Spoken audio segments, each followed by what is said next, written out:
Oh, Leafs fans, look, I'm really sorry. That was as tough a loss I think I've ever maybe seen, especially a Canadian fan base who's so devoted, so passionate. That was rough. But look, I mean, I'm seeing one scapegoat for Leafs fans, one guy that they're really, really angry at that's getting scapegoated more than the others. It's 16, Mitch Marner. And this guy, look, I watched every single game of the series, and as much as I want to come out here and defend him because I love me some Mitch Marner, he's a great player. I think he's one of the most dynamic playmakers in the whole NHL. I have to agree. I mean, it's frustrating how not even bad, but how invisible he was in this playoff run, these 7 games. And they needed him to step up so bad. Look, Auston wasn't much better, but Auston was really trying. Auston was and I'm not saying Mitch wasn't trying, but Auston, it seemed like he was doing everything in his power to try to will one into the net. Whereas to me, Mitch was tentative. He was nervous. It was like he could hear the criticism. The people saying, "You're not a playoff guy.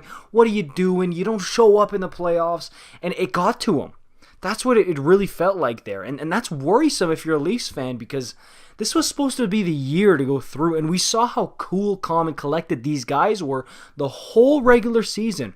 And then as soon as playoffs hit, you get that terrible John Tavares injury, and then you come back and you win 3 games, honestly, in dominant fashion, and then the collapse. And I think Mitch Marner was the poster boy for the collapse. So, of course, naturally, I'm seeing a ton of people saying, trade Mitch Marner. I'm seeing trade Marner for Eichel. That's been out there. And that is a very, very interesting one. We might get into that one in another video, but today we're just talking about trading him, period. Do I think it could happen? Absolutely I do. Okay, I do not think this guy's off the table at all. After what we just witnessed, I truly think it is on the table. Because Nylander, he would be the prime candidate to be shipped out, right?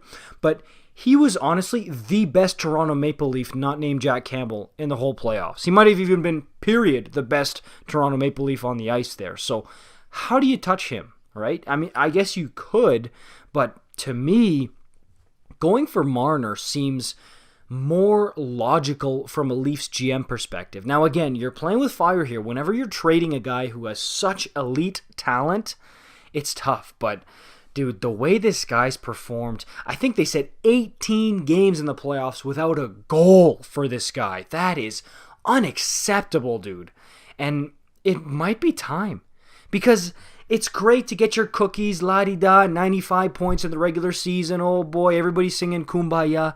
But if you don't show up, not just one playoff run, if you don't show up in 5 straight playoff runs, there's a problem. And that's where it matters the most. That's where your big guys need to show up big. And he hasn't. Repeatedly, consistently. Again, this isn't an overreaction to one playoff run where he was not good. This is, dude, many playoff runs. Over and over and over. So it's almost like he doesn't learn. And the way, I mean, it really seemed like he crumbled under the pressure. Take it from a Flames fan who's seen Johnny Gaudreau, Sean Monahan do the same thing. Crumble under the playoff pressure.